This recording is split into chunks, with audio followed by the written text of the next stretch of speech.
Political party leaders, members of the press, distinguished guests, and all Zimbabwean citizens.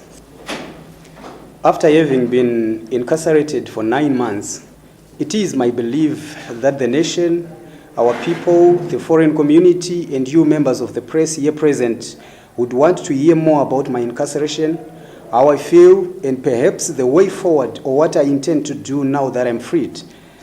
It's indeed a great pleasure having this opportunity addressing the nation and the foreign community, not as a victim of political persecution, but a healthy, strong and determined patriot and custodian of social justice and the African liberation struggle objectives. In that regard, I refuse to subject my vision or incorporate my activism to circumstances of my stay in prison. Let's forget our past and unite our people for a way forward. Each time we gather to address the press as political players like today, we must bear witness to the enduring strength of our unity and the zeal to develop our beloved country. Our differences must bring us together, and by so doing, we affirm the promises of the liberation struggle. We recall that what binds this nation together is not the colors of our skin or the tenets of our faith or our political affiliations. What makes us exceptional, what makes us Zimbabweans, is our allegiance to the liberation struggle objectives articulated more than four decades ago. The situation in our country depicts that we forget about the past and find each other. Fellow Zimbabweans, let's bury the past. Unit of common purpose and interest must guide our politics to foster stability, enhance national developmental prospects, and strengthening our governance.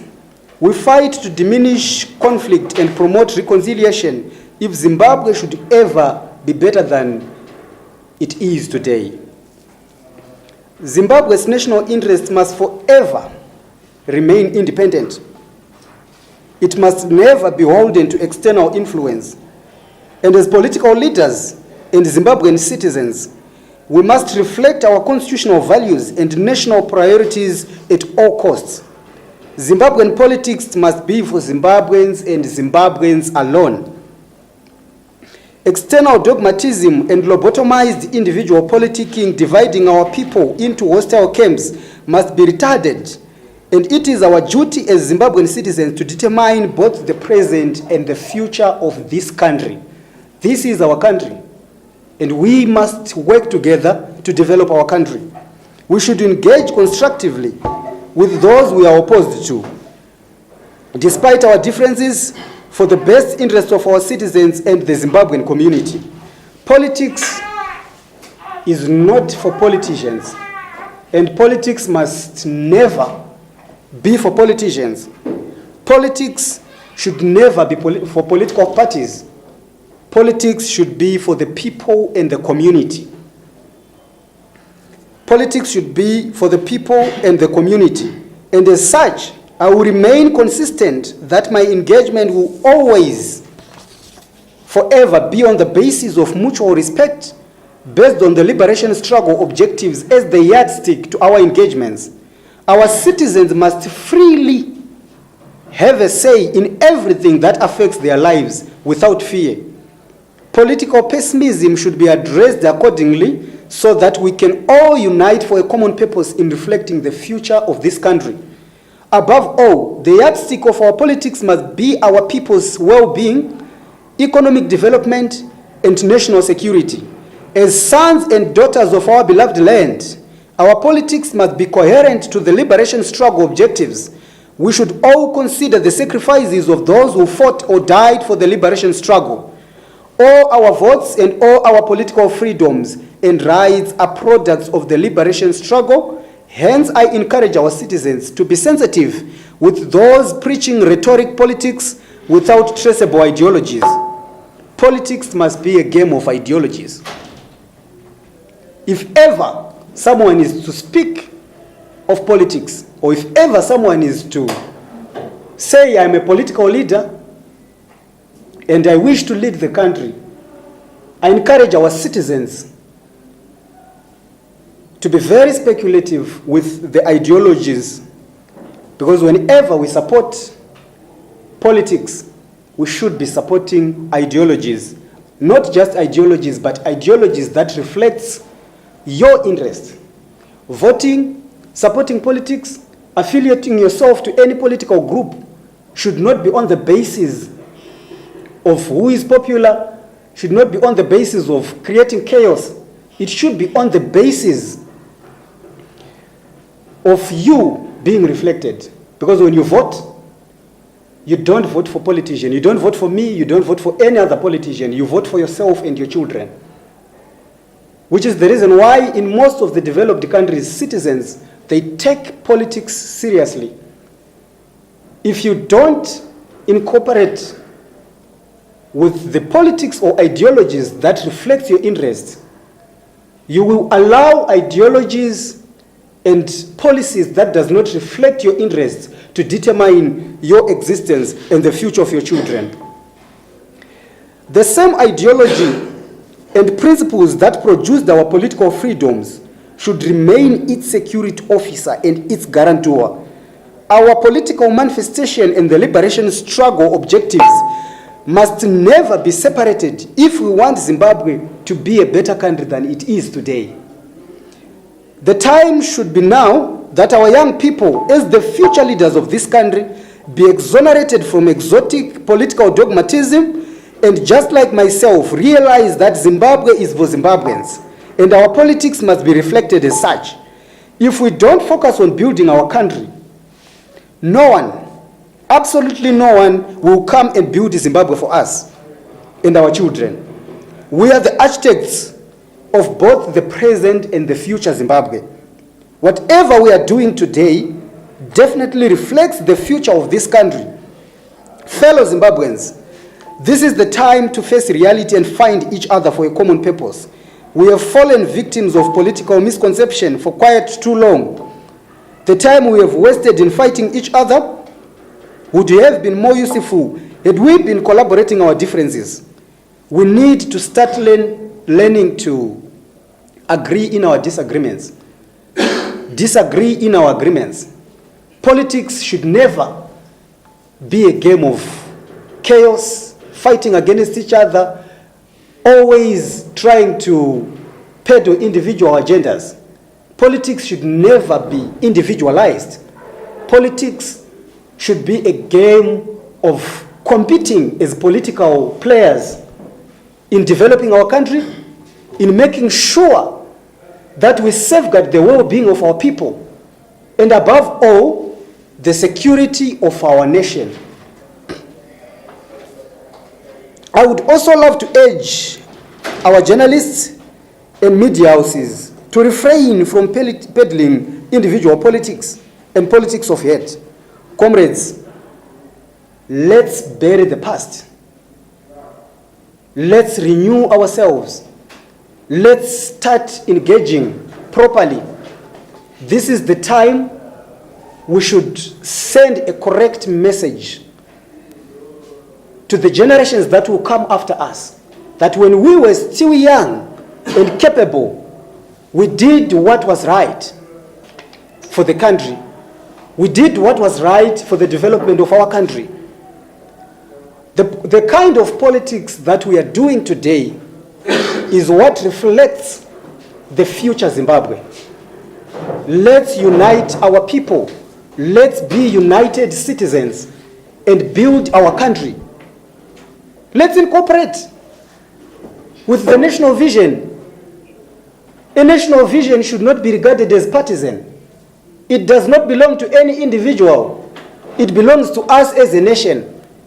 And a nation is the people. There can never be a government without the people. It's the people who makes the government available. And that government should be supported whenever it's necessary. Those leaders we vote, we are supposed to hold them accountable. But how do we hold them accountable? if we are always fighting and our minds are always prepared to be fighting against each other based on our political affiliations, this is not the time for that. For the best interest of our country, our people, patriotism, and reconciliation, I'm calling for national unity. I condemn division, and I'm urging our citizens to embody collective action to heal past conflicts and build a harmonious society. Let's start fostering trust in each other, shared values, and respect for differences to lay the foundation for lasting peace and national progress. If we hold these truths to be self-evident, that all Zimbabweans are equal, that they are endowed by the constitution of our nation as the supreme law of the land, with certain unalienable rights, that among these are life, liberty, and the pursuit of happiness and self-fulfillment, we can start a historical, never-ending journey to bridge the meaning of those words with the realities of our time. For history tells us that while these truths may be self-evident, they have never been self-executing. That even when freedom is a gift from God, our forefathers had to fight for it and sacrificed their lives and blood for us to be where we are today. Today, the same freedom must be secured by us. We are the security to our freedom. We are the security to our freedom.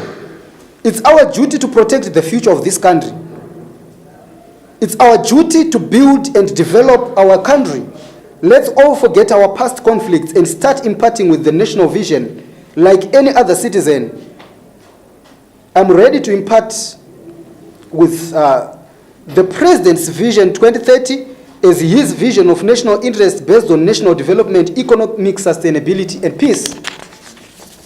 Together, we should be determined that a modern economy requires railroads and highways to speed travel and commerce, schools and colleges to train our workers. Together, we must be determined that a free market only thrives when there are rules to ensure competition and fair play. But that is not the responsibility of politicians alone. It's the responsibility of us as a nation. It's our collective responsibility. And we must put our differences aside. Everyone has got a right to affiliate themselves to whichever political organization they deem fit. But what are we peddling? What are we pushing for? What do we want as a nation? Do we just want regime change? Or we want a better Zimbabwe? Can we not build a better Zimbabwe without fighting for regime change? How long have we been fighting for regime change? And what have we produced? What have we done? What have we achieved? Since 2001, what have we achieved? This is the time to refrain from politics of hate. This is the time to refrain from individual politics. This is the time to refrain from politics of the stomach and start fighting for the development of our country. If you have ideas that you think can help develop the country, then let's do the needful. Zimbabwe's possibilities are limitless, for we possess all the qualities that this world without boundaries demands. Youth and drive, diversity and openness, and endless capacity for risk and a gift for reinvention. My fellow Zimbabweans, we are made for these moments, and we will seize it as long as we seize it together. It's you and me who are living today. And we are responsible for the situation in the country today. I've heard people speaking of corruption, looting and plundering of resources, and I'm one of the people who used to speak of it. But I have understood one thing. Corruption can never be a collective idea. There are certain peoples, yes, who are corrupt, looting and plundering our national resources, taking advantage of the public offices they are presiding on. This is the time to call a spade a spade. This is the time to hold each and every individual responsible for what they do. We cannot say the whole government is corrupt when there are 2-3 individuals who are corrupt. It's our duty as citizens to help the government fight corruption. It's our duty as citizens and political players, despite the fact that you are in the opposition, your duty is not just being a political player, but the duty of the opposition is to shape our governance, is to shape development in the country. Let's fight against corruption together. Let's help the government fight against corruption. Corruption is being done by individuals, not the whole government.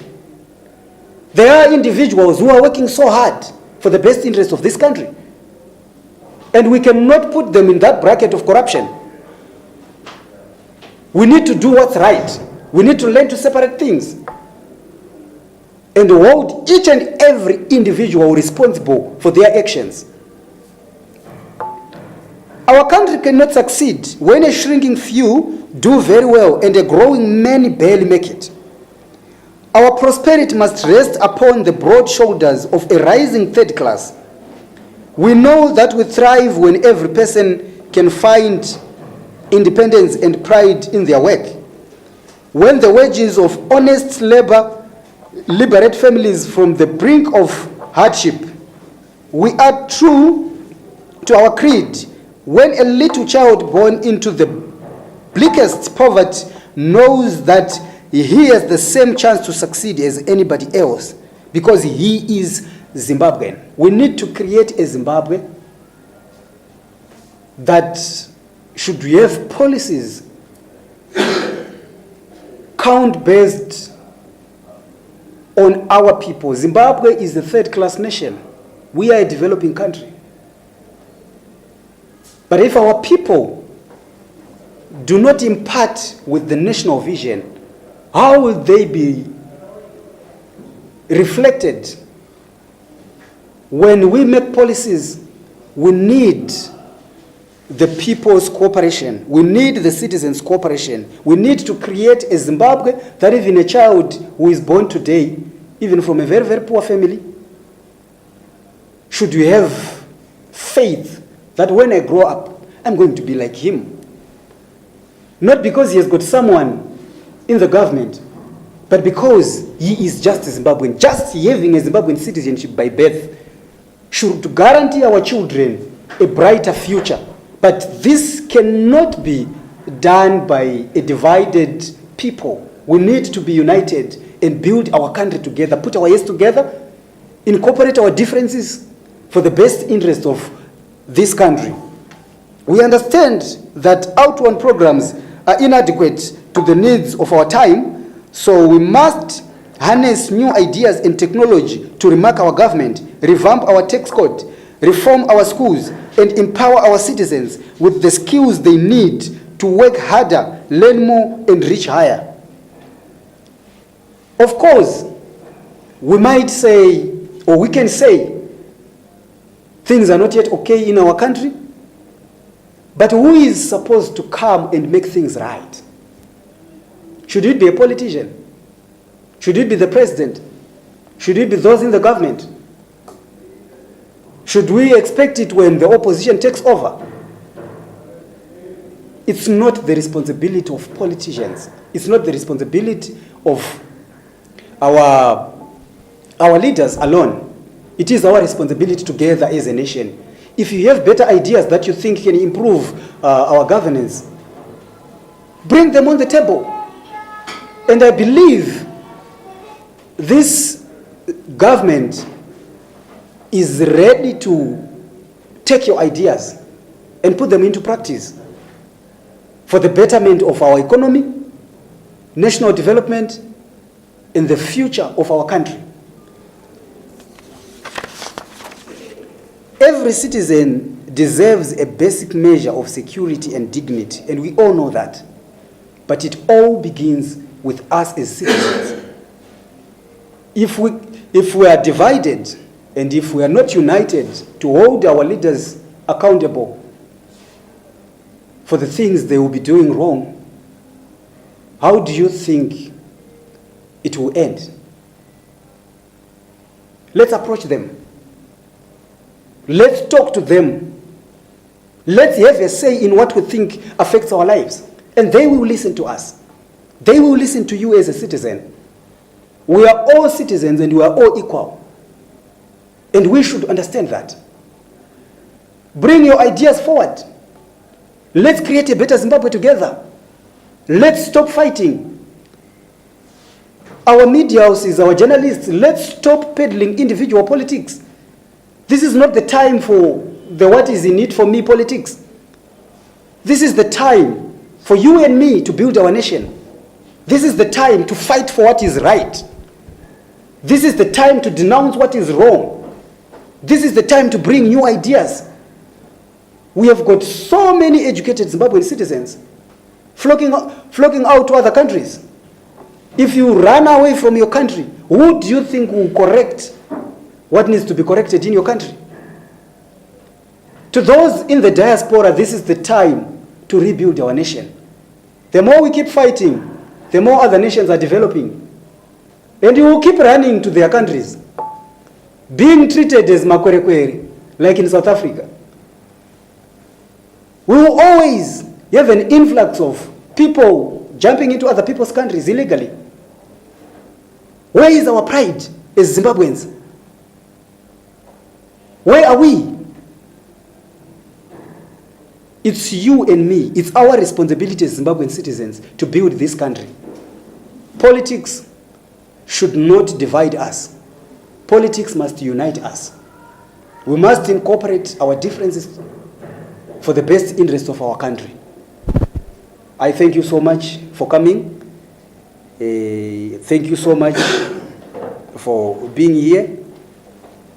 And may God bless you and our country. Thank you.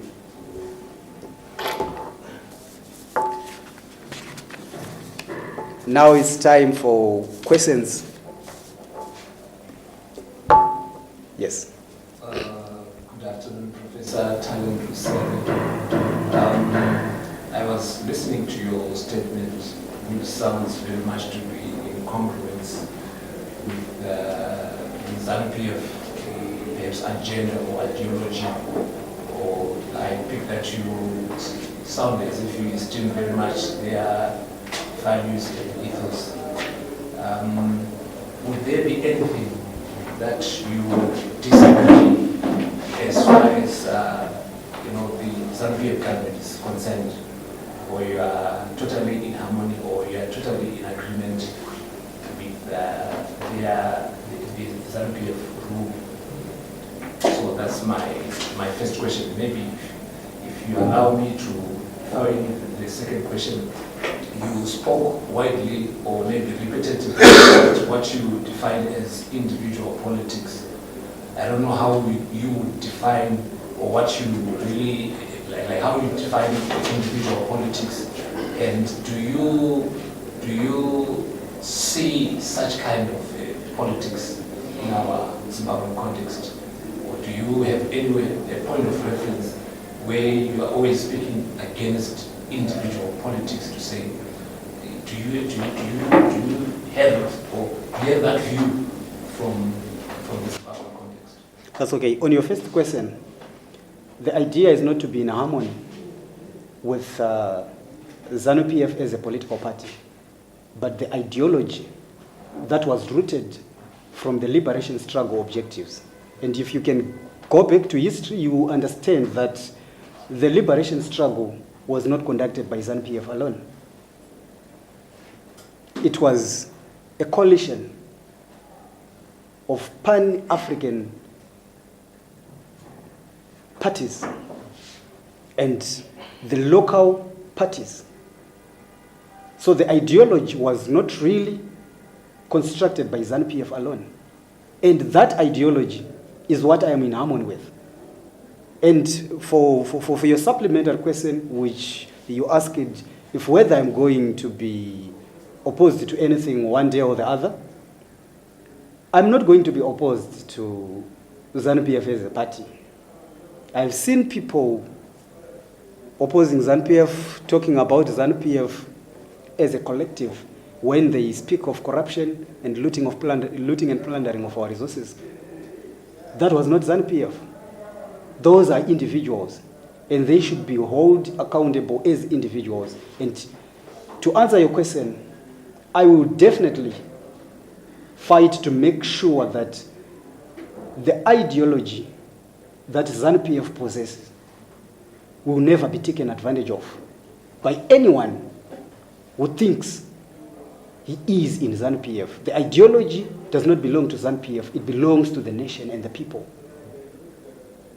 Then on the second question, of course, we have suffered from individual politics, where there are certain opposition leaders who believes that without them, nothing can change in Zimbabwe. Zimbabwe will not be changed by politicians or individual politicians. Zimbabwe will be changed by Zimbabweans as a collective. And to clarify a little bit, individual politics is when someone will say, I want to lead the nation, and he doesn't even have a constitution. How will you govern a country without a constitution? If you don't have a constitution of your own organization as a political party, how will you be a custodian of the national constitution? It shows that their political ideology is based on individuality. It has nothing to do with the collective efforts of the people. So yes, there is individual politicking in Zimbabwe. And our people should be very sensitive with such political ideologies, because they will not get this nation to anywhere. I have also been a part of the people who thought it was the right way. But now I'm grown up. It's not the time to preach anyone's name. It's the time to preach the Zimbabwean flag.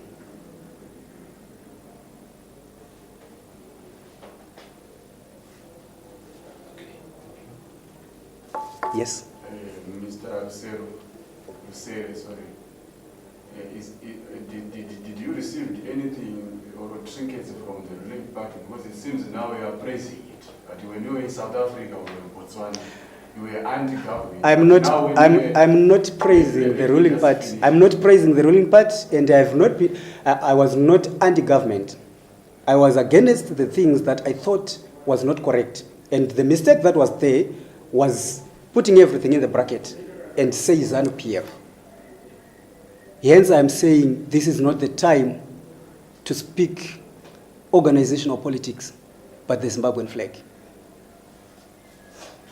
Maybe when you came out of jail, that's when you learned something from Chikuru or something. Is it true? You can learn even from your bed. You can learn even from your kitchen. Learning is personal, and learning is a choice. You choose whether you want to learn or not. So having been in Chikuru does not change anything. You can learn from anywhere. Any other question?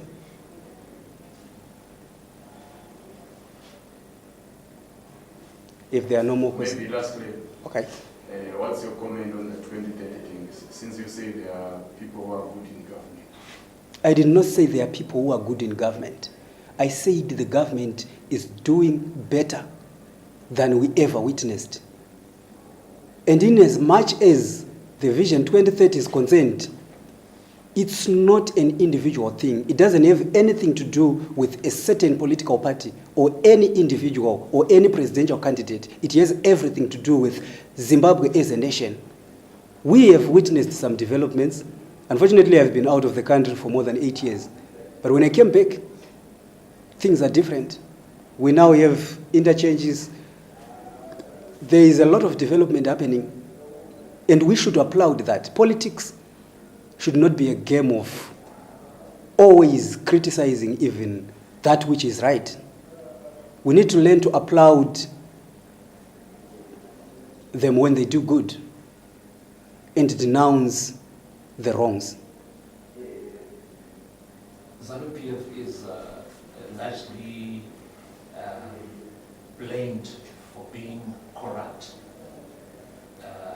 What would you say? Because in your statement, you partially mentioned... ZANU-PF is not corrupt, but there are individuals who are abusing the ZANU-PF affiliation to execute corruption for the benefit of their stomachs and their own families. And would you say these individuals are like, how would you describe the dent that these individuals are causing, perhaps to the organization and to the fortune of the country? Kana ukabika chibagi chikaora mutsara umwe chete kana chikaora tsanga nhatu unorasa chibagi chese o unotsokonyora tsanga dzakaora. This is how it is. It's not ZANU-PF that is corrupt. There are individuals who are corrupt using the ZANU-PF affiliation as a scapegoat. And that must stop. We don't want corruption in our country. As long as we have such kind of people, the country will go nowhere. And it is the duty of you and me as citizens to help protect even ZANU-PF from such people. Do you think that these people are known or they are unknown? The ones that are corrupt in ZANU-PF? Do you know one?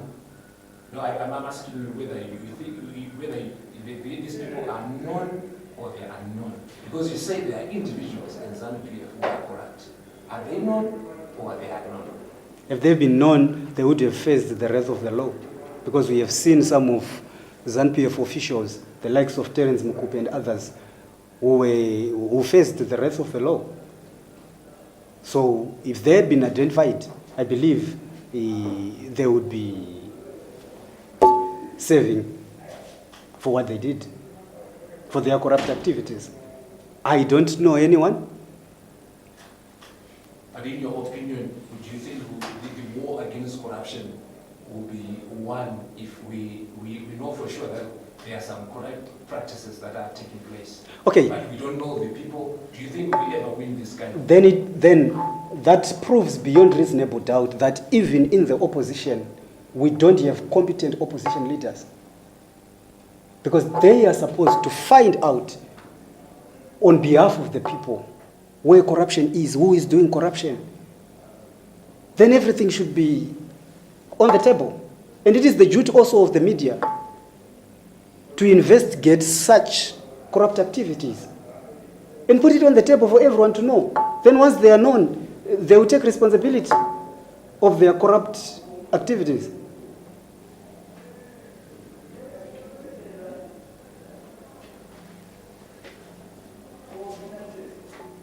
Any other question?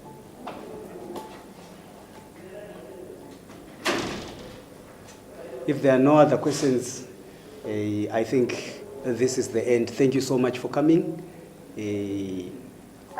But a little message that I would want to send to the people of Zimbabwe is that if you see someone doing corruption, please feel free to come forward.